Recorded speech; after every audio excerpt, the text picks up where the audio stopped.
Welcome, curious minds, to another deep dive.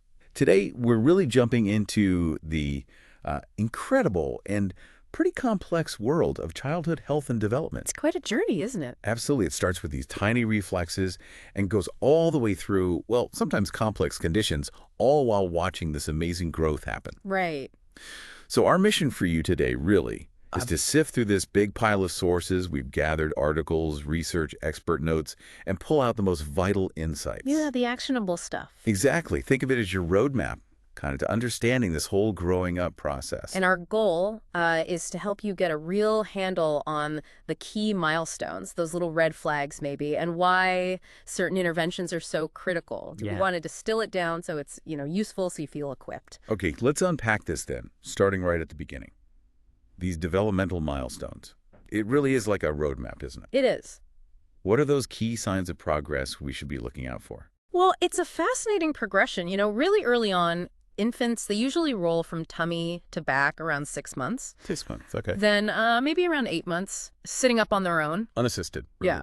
And by about 12 months, that's often when they're pulling up to stand. And starting with those first words, mama, dada. The big ones. The big ones. Then maybe 18 months, that's often when you see those first steps without holding on. And adding more real words, beyond just mama and dada. Okay. And what about the finer stuff, like the hand-eye coordination, feeding themselves? Oh, yeah, absolutely. Self-feeding with fingers, that tends to start around 9 months. Mm-hmm. Using a spoon comes a bit later, maybe 12 to 18 months. And you'll see them start scribbling around 18 months too, which is actually a pretty big fine motor step. I bet. Then as they get a bit older, say 2 years, they can often kick a ball. Great for gross motor skills. Right. 3 years, often riding a tricycle, we sometimes say 3 wheels, 3 years. Ah, nice mnemonic. And by 5, they're hopping, balancing on one foot. Shows really significant progress in balance. It's incredible how fast it all happens. But beyond these things we can easily see, what about those early reflexes? What do they tell us? Oh, they're super insightful for neurological development. Take the palmar grasp reflex where they grab your finger. Yeah. That usually disappears by 6 months, and its disappearance is totally normal, part of the brain maturing. Okay. Newborns have others too, like the Moro or startle reflex. And another key thing tied to brain growth is fontanelle closure. The soft spots. Exactly. The posterior one in the back usually closes around 2 to 3 months. The bigger anterior one on top, that's later, maybe 9 to 18 months. I remember reading something important about those. Yes, absolutely critical. A sunken fontanelle can be a serious sign of dehydration. That needs an ED visit pronto. Good to know. And premature babies. Right, so preemies might hit these milestones a bit later, but the expectation is they should generally catch up by around age 2. Okay, this roadmap is super helpful. But it's not just watching, right? How do we actively support their health? What about screenings and assessments? Preventive care is just foundational. So for physical checks, we usually see the first tooth pop through between 6 and 10 months. Mm-hmm. And all the permanent teeth, well, except wisdom teeth, are usually in by about 13 years. 13, wow. Yeah. Blood pressure checks start routinely at age 3. Though we do check it at birth to arms and legs to rule out something called coarctation of the aorta right away. What's that exactly? It's a narrowing of the big artery from the heart. Checking BP in arms and legs helps catch it early. Got it. And hip circumference. We track that routinely, usually until they're 2 years old, to monitor brain growth. Okay. What about screenings right after birth, or the ones parents might not even realize are happening? Yeah, newborns get critical metabolic and hearing screenings usually within the first 24 hours in the hospital. Catches rare but important stuff early. Then as they grow, other checks come in, like blood lead levels for kids on Medicaid between 12 and 24 months because of environmental exposure risks. Right. Cholesterol screens, those should start between 9 and 11, especially if there's family history. And mental health. That seems increasingly important. Hugely important. Anxiety screening should happen for kids aged 8 to 18, and depression screening from 12 to 18. Catching these early makes such a difference. It's a tough topic, but we need to talk about risks too. How do the biggest health dangers change as kids get older? Yeah, it's sobering but vital. For infants, the main risks are injuries, birth defects, and SIDs, sudden infant death syndrome. Hence, the huge focus on safe sleep. Absolutely. For young kids, toddlers and preschoolers, sadly, drowning and choking are major concerns. Constant supervision is key. Mm-hmm. Then older kids and teens. Motor vehicle collisions are the leading cause of death. But suicide and homicide, particularly involving firearms, are tragically significant and rising concerns too. Which really highlights mental health support and safety. Exactly. Community safety, mental health access, all of it. Okay, let's talk nutrition. It's Yeah. the fuel for all this growth, right? Yeah. What are the key guidelines? Absolutely. Breastfeeding is recommended exclusively for the first 6 months. It's just ideal nutrition plus antibodies. How do you know it's going well? Good signs are things like 6 to 8 wet diapers a day and, of course, steady weight gain. And importantly, breastfed babies need vitamin D supplements. Why is that? Breast milk just doesn't have enough, and vitamin D is crucial for bone health. Also, iron stores start to run low around 4 to 6 months. Ah, so that's when solids come in. Exactly. That's the time to introduce iron-rich foods, cereals, pureed meats, because iron is vital for brain development. Okay. Any foods to avoid early on? Yeah, honey shouldn't be given before 12 months because of the risk of botulism. It's rare, but serious. Right. And cow's milk? Whole cow's milk is okay after 12 months. But a key point, don't give more than about 24 ounces a day. Why not? Too much can interfere with iron absorption, potentially leading to iron deficiency anemia. Interesting. Now, I've heard a lot about introducing peanuts early. That seems like a big change. It is a real game changer. Research now shows introducing peanuts between 4 and 6 months can actually reduce the allergy risk. Wow, opposite of what we used to think. Totally. Shows how guidelines evolve. We also screen newborns for things like PKU phenylketonuria. What's that? It's a rare genetic condition where the body can't process an amino acid called phenylalanine. Avoiding it in their diet is crucial. And on the other end, eating disorders. Yes, important to be aware. Anorexia has serious risks like bone loss, heart issues. Bulimia can cause dental erosion, damage to the esophagus. Okay, and then puberty, another massive shift. What are the key things there? Right. Puberty officially kicks off at Tanner stage 2 for both boys and girls. These stages just describe the physical changes. Tanner stages, okay. For girls, the first period, menarche, usually happens about 2 years after puberty starts. For boys, the big growth spurt and penile growth tend to happen at stage 3. What if it starts really early? That must worry parents. It can. That's called precocious puberty before age 8 in girls, 9 in boys. It needs checking out. Oh.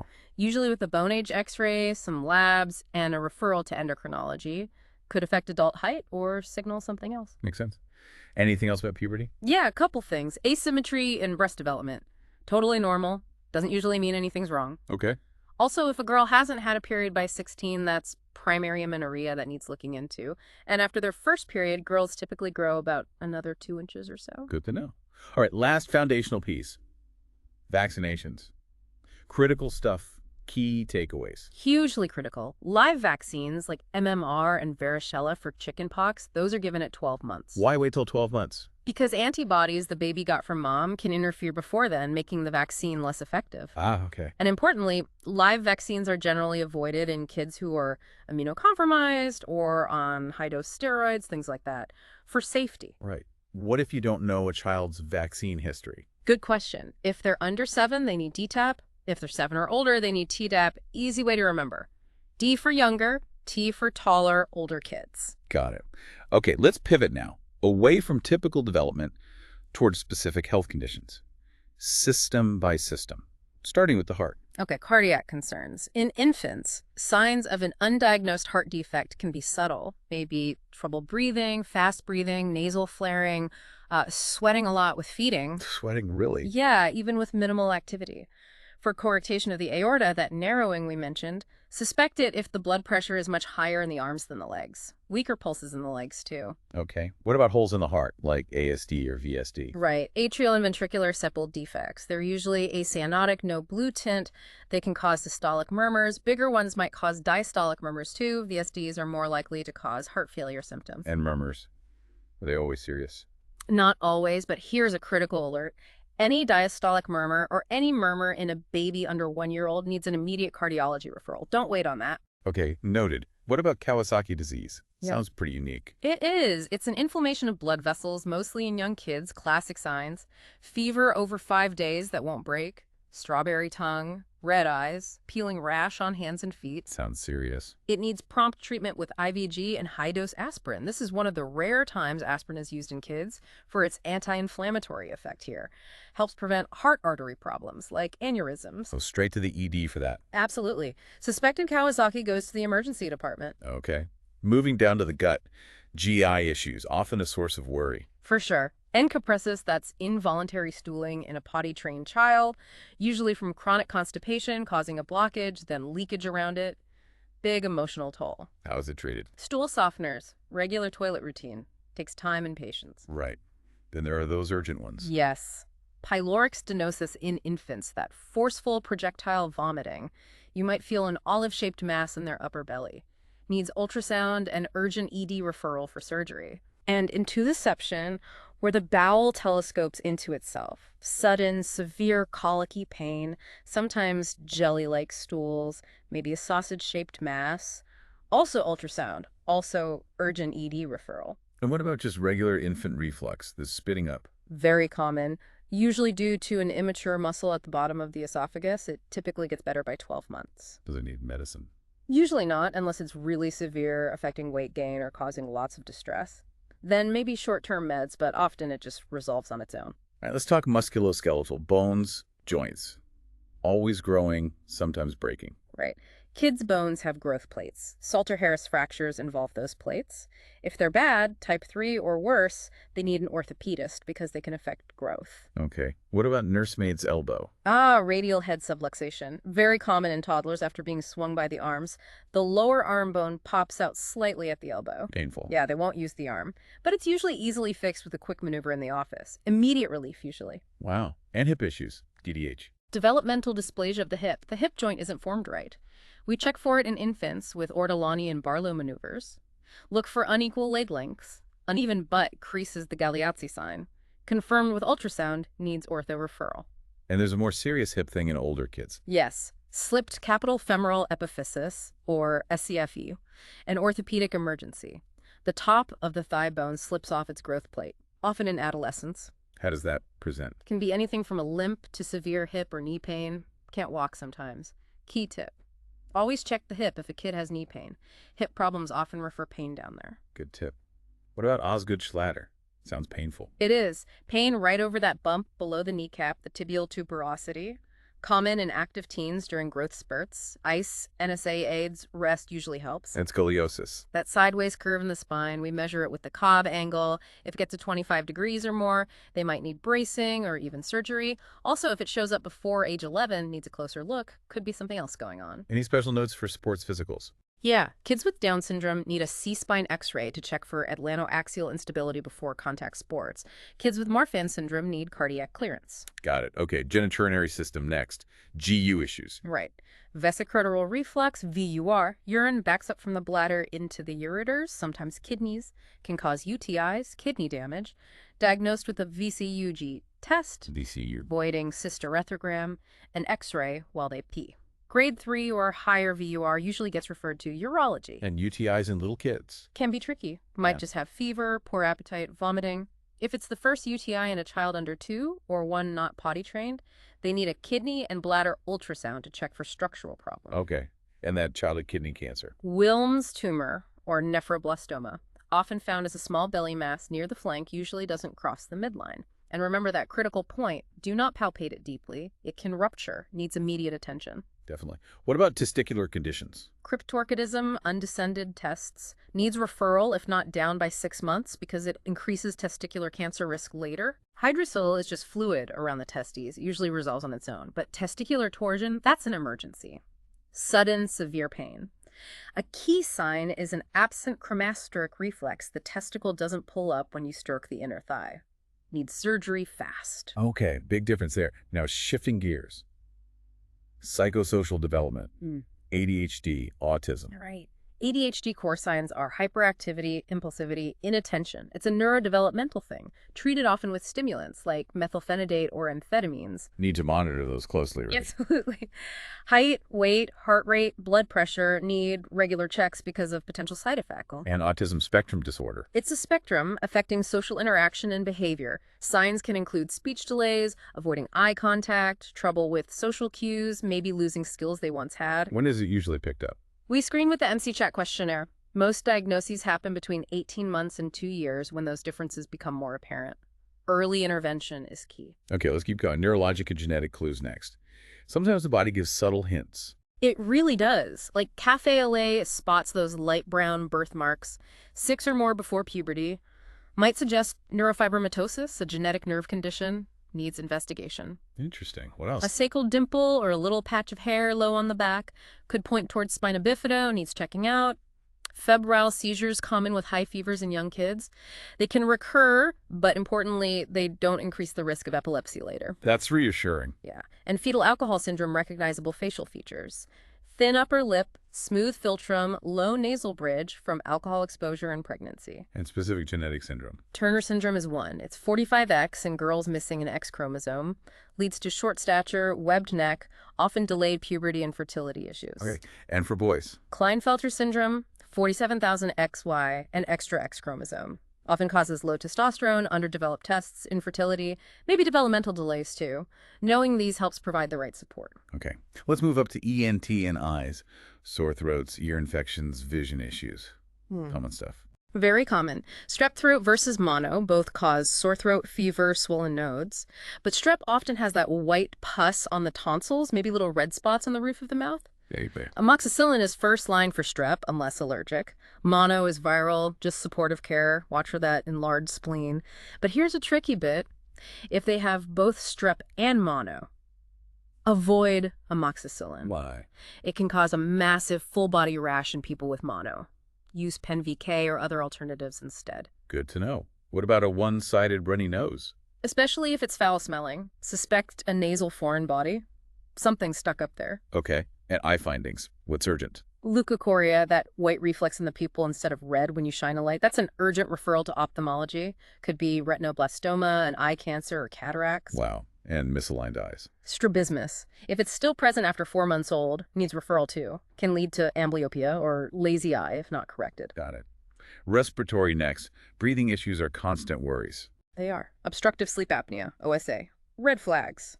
Loud snoring, gasping, restless sleep more than 3 nights a week, often due to big tonsil adenoids. Untreated, it affects concentration, mood, growth. Okay. What about epiglottitis? Sounds scary. It is scary, a true medical emergency. Bacterial infection causing swelling of the epiglottis. Look for drooling, muffled voice, stridor, that tripod posture trying to breathe. Needs immediate airway management, usually intubation in the OR. Wow. And croup? More common, usually viral in kids under 3, that classic barky seal-like cough. X-ray might show a steeple sign, usually treated with steroids. Rest. Severe cases need the ER. And asthma. So common. Very. Symptoms: coughing, wheezing, chest tightness, shortness of breath, trouble with exercise. Diagnosed with spirometry if they're over 5. How's it managed? Depends on severity. Usually starts with a low-dose inhaled corticosteroid and ICS to control inflammation, plus a short-acting inhaler for quick relief. Older kids, 12+ suit, might add a long-acting one, LEV. Okay. Finally, skin stuff, rashes, bumps. What are we looking for? Molluscum contagiosum, those little dome-shaped flesh-colored bumps, often with a central dimple. Viral, spreads by contact. Important note: if you see them in the groin area, consider the possibility of sexual abuse. Needs careful evaluation. Right. You better go. Bacterial, often staph or strep. Those honey-colored, crusty sores, usually around the nose and mouth, very contagious.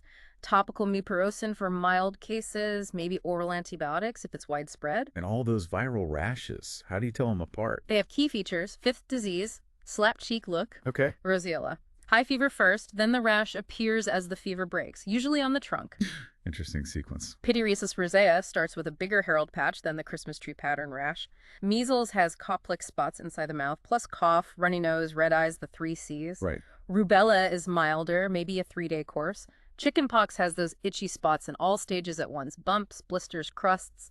contagious till they're all crusted. That's a lot of rashes.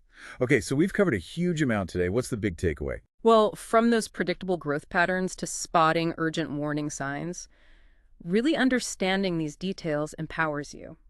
Whether you're a parent, caregiver, or just interested, it's about being prepared, not panicked. Yeah, it's not just memorizing facts, is it? It's seeing how everything connects, appreciating this whole complex process of growing up. Every stage has its wonders and its challenges. Exactly. Which kind of leads to a final thought for everyone listening. Yeah. How might knowing these specifics, the milestones, the red flags, the conditions, how might that change the way you observe or interact with or maybe even advocate for the children in your life? Could be in a doctor's visit or just noticing something small. That's a great question to ponder. We really hope this deep dive leaves you feeling more informed, maybe even inspired to keep learning about health. Thanks so much for joining us.